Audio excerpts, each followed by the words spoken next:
Suntok na nag-aalab, kamaong nagliliyab. Maraming sumubok at pinabagsak gamit mga kombinasyong naglalagablab. Ating isa-isahin ang 10 bigating suntok na nagpataob sa mga dating kumalaban. At alin kaya sa mga ito ang pinakatumatak sa kasaysayan ng larong palakasan? Bago natin simulan, isang 1-2 combination muna sa like and subscribe button para lagi kang updated sa mga kaabang-abang na bakbakan. I mean, when you think about what Pacquiao did from flyweight to 154 pounds, no one ever came close to dreaming about doing that, and then Pacquiao did it. Boom, perfect timing. From General Santos City, Ang una sa ating listahan ay ang laban ni Pacquiao noong 2003 kontra sa undefeated na si Emmanuel Losero. May kakaibang estilo at makikitang sabik ito na mapa sa kanya ang pinaglalabanang titulo. Sa una medyo may lap, ngunit mabilis naka-adjust ang ating pambato kaya sa pool sa bawat combo. Nagimbalang Mexicano at ang pagiging agresibo ay di naging epektibo. Pacquiao landing nearly 60% of his power shots. Naging maingat rin si Pacquiao dahil may pangmalakasang overhand ang Mexicano. Bigla ang nagimbal ang kalaban dahil kumonekta ang isang kaliwa sa bandang sentido. Nagmistulang lantang gulay dahil nawala ng kamalayan at kanyang naramdaman na ito'y magiging delikado. Mabuti na lang at napigilan ng referee ang rumaragasang kamao ng ating dakilang pambato.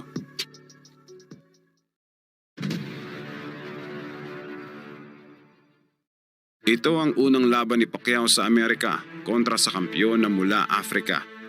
Ultimo, ang mga announcer ay hindi pa mabigkas ng tama ang dakilang pangalan niya. Pacquiao. Say Pacquiao. Pacquiao. Nabigyan ng pagkakataong labanan si Ledwaba dahil umatras ang mga dapat sana'y makakalaban niya. Animoy namitas ng prutas itong kampyon sapagkat napili niya ang tingin niya ay easy win lang sa kanya. Ngunit wala siyang ideya na ang prutas na kanyang nakuha ay ang mismong mansanas na nagbabagsak sa kanyang karera. Sa unang bahagi pa lang ay talagang nakitaan ng bangis kaya ang laban ay di naging balanse. Mga kombinasyong tumatago sa depensa, animoy kamay na bakal ang kanyang pinang-aatake. Ilang beses pinabagsak at mga manonood ay nagulat sa mga nasaksihang pangyayari. Pero mas ikinagulat mismo ng kampyon dahil hindi niya inaasahang si Pacquiao ang tatapos sa kanyang paghahari.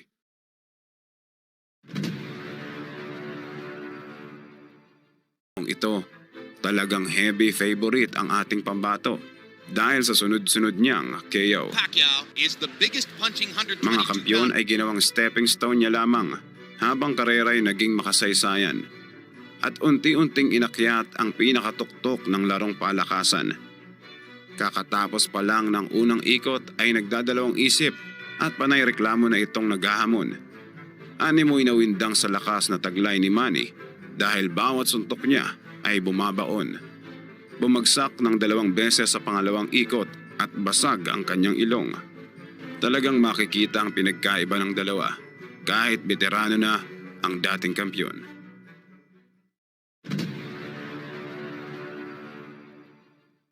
Tawid tayo ng higit isang dekada papunta sa taong 2018 kung saan inabangan ng karamihan ang pagbabalik ni Pacman. So Pacquiao's peak was just about as good as anyone in history. Sinala agad kontra sa WBA regular champion noon na si Lucas Matisse na isang magiting na Argentinian. Isang matibay na kampyon na nakapagbigay rin ng magagandang laban kontra sa matitibay ng larong palakasan. Talagang swabing pampainit ito para kay Manny bago niya lampasuhin ang mga bigatin sa larangan. Sa mga unang rounds pa lamang ay makikitang hindi balanse ang takbo ng laban.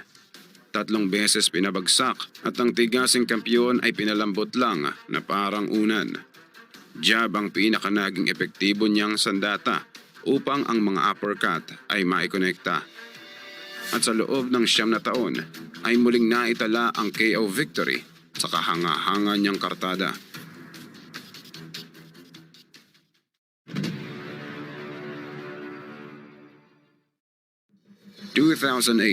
Ito yung taon na ramdam na ni Freddie Roach noon na walang makakapigil sa kanilang malabagyong momentum.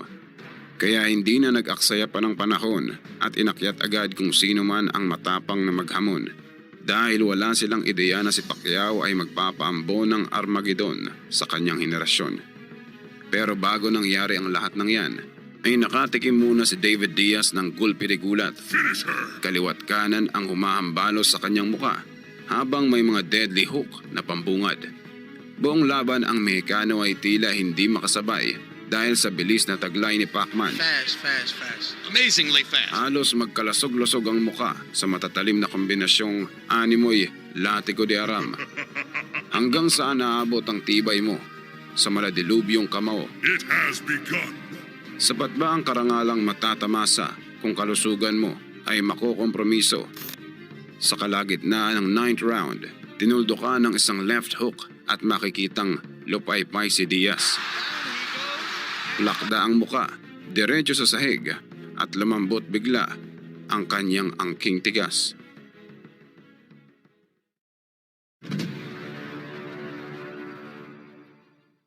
It actually took a very tough beating to get me out of the sport. Hindi pwedeng hindi mabanggit ang isa sa pinakamalaking upset na ginawa ni Pacquiao. Dinumina ang kabuuan ng laban at tinuldukan ang mga katanungan. Take either for Pacquiao. Take his peak. Nilamon ang 6th Division World Champion sa teknikalan. You can't handle your speed, son. Bilis, lakas, taktika o kahit anumang aspeto ay malaki ang ikinalamang ni Pacman.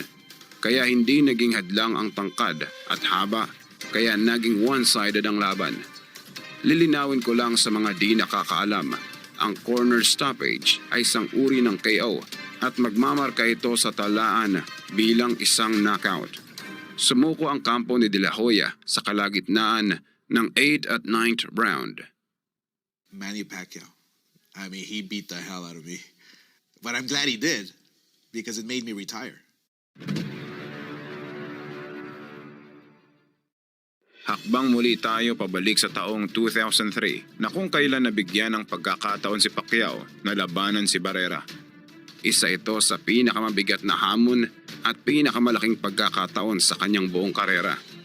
Isa sa naging ugat ng tunggaliang Pinoy at Mexicano sa larangan ng palakasan. Masasabing isa rin sa mga di malilimutang upset sa kasaysayan. Dahil tingin nila noon ay isang stepping stone lamang ni Barrera si Manny. Ngunit ang karamihan ay natameme sa di inaasahang kabaliktaran ng pangyayari. At iyon na nga, sa gabi ng laban ay talagang kakaiba ang bangis na ipinamalas ni Pacquiao. Uwan-tosawang kombinasyon ang ipinalamon habang walang tigil sa pagbitaw. Hanggang umabot sa sukdulan at mismong trainer na ni Barrera ang pumagitna sa laban. At sa mga oras na ito, ang kanyang kadakilaan ay nag-umpisang kumalat sa kasulok-sulukan. A superstar emerges in San Antonio. Our Filipino star Manny Pacquiao.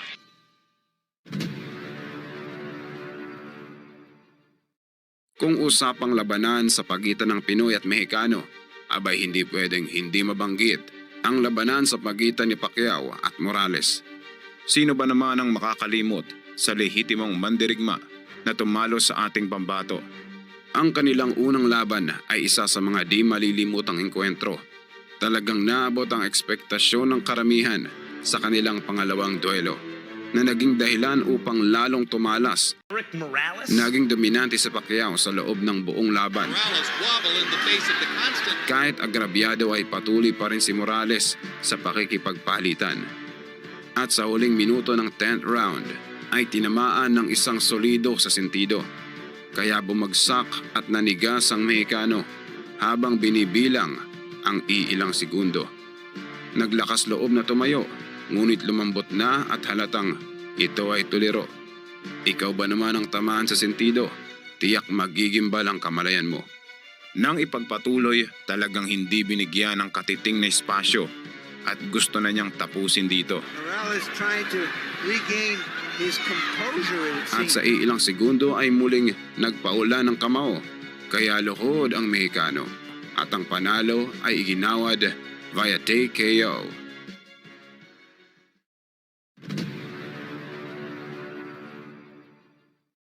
At sa kanilang pangatlong tagpo, dito tinuldukan ni Pacquiao ang kanilang makasaysayang tunggalian. Hindi pwedeng hindi isara ang pinto ang kanilang binuksan. Mainit-init ang bakbakan at naglalagablab ang bawat palitan. Ngunit tagilid ang laban at nahalata ito ng karamihan. It's the kind of fight that I'll never forget watching. Boom, perfect timing. Pinatikim ng mga solidong kamao hanggang tuluyang mapabagsak. Talagang matapang rin ang Mexicano at sa bawat palitan, sadyang pumapalag. Sa laki ng agwat at diferensya ay nilamon lamang ang dating kinatatakutan ng karamihan. Pinagmukhang baguhan sa kanilang maiksing laban gamit ang taglay niyang kadakilaan.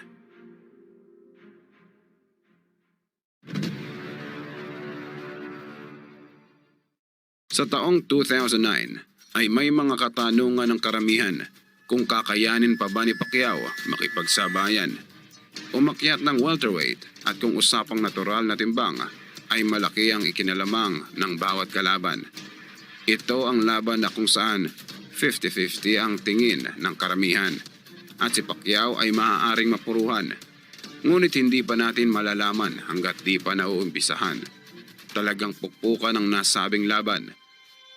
Dahil parehong matibay at walang inatrasan. Kilala din itong si Cotto sa kanyang taglay na bangis na di umaatras sa bawat palitan. Ano kaya ang mangyayari kung ang dalawang tigre ay magkasalubong sa gubat? Ang ating nasaksihan ay talagang grabe dahil ang parehong lakas ay di masukat. Ngunit matira matibay ang laban kaya isa sa kanilang dapat mamayagpag. Nag-iisang titulo lamang ang pinaglalabanan, kaya iisa lang ang karapat dapat humawak. Pinabagsak ng 2 beses at maipipinta sa kanyang muka ang kanyang pagkabigla. Hanggang umabot na ng sukdulan at si Kenny Bayless na mismo ang kailangang pumugitna. There is no limit, it seems, to what this man can do. Talagang nangibabaw si Pacquiao sa lahat ng aspeto, kaya dinumina ang kabuuan ng laban. Kailangan ring itigil dahil mas matimbang ang kalusugan kumpara sa iniingatang talaan. Ultimo si Cotto ay iginawad ang kanyang buong respeto sa ating dakilang kababayan. Dahil siya mismo ang saksi, harap-harapan kung gaano katayog ang kadakilaan ni Pacman. There is no doubt. We are looking at one of the all-time greats. At ang pinaka di malilimutang knockout sa buong karera ni Pacquiao, ang nag-iisang laban niya sa junior welterweight division, isang matibay na balakid na dapat lampasan upang makamtan ang ninanais na karangalan. Nagkapalitan muna ng prediksyon at maanghang na mensahe ang parehong trainer ng magkabila ang kampo. Kaya naging interesado ang mga tao kung sino sa dalawang to ang mas solido at konkreto. At sa gabi ng laban, ang mga boxing fans na naroon ay walang tigil sa hiyawan. Talagang matindi ang hype ng nasabing laban at kaliwat kanan rin ang pustahan. Sa unang ikot pa lang ay nakitaan ng kakaiba na tila walang depensa ang Briton. Bumagsak ng 2 beses at talagang ikinagulat iyon ng dating kampyon. Ang mga solidong taga-suporta ni Hatton ay biglaang natahimik. Hindi may proseso ng kanilang utak ang mga kaganapang kailanman ay hindi nila naisip. Dahil biglaang tumagilid ang takbo ng laban, taliwas sa inaasahang pasiklaban. Hanggang kumonekta ang nakamamatay na left hook sa panga. At iyon na nga, rekta tulog at di na muling bumangon at ang bagong kampyon ay idiniklara. 10 bigating kaganapan pa lamang yan kumpara sa di mabilang nakarangalan. Pacquiao obviously has captured all imagination. Karamihan sa ating mga nasaksihan ay tiyak tatatak sa Won kasaysayan. the lineal championship of the world and started tearing through Kamaong divisions. nag-aalab sa likod ng bawat laban na kanyang napagtagumpayan. He has a case. He could submit his resume and say, I want consideration as the best fighter who's ever lived. Talagang walang kapantay ang kanyang naiambag sa larangan ng palakasan.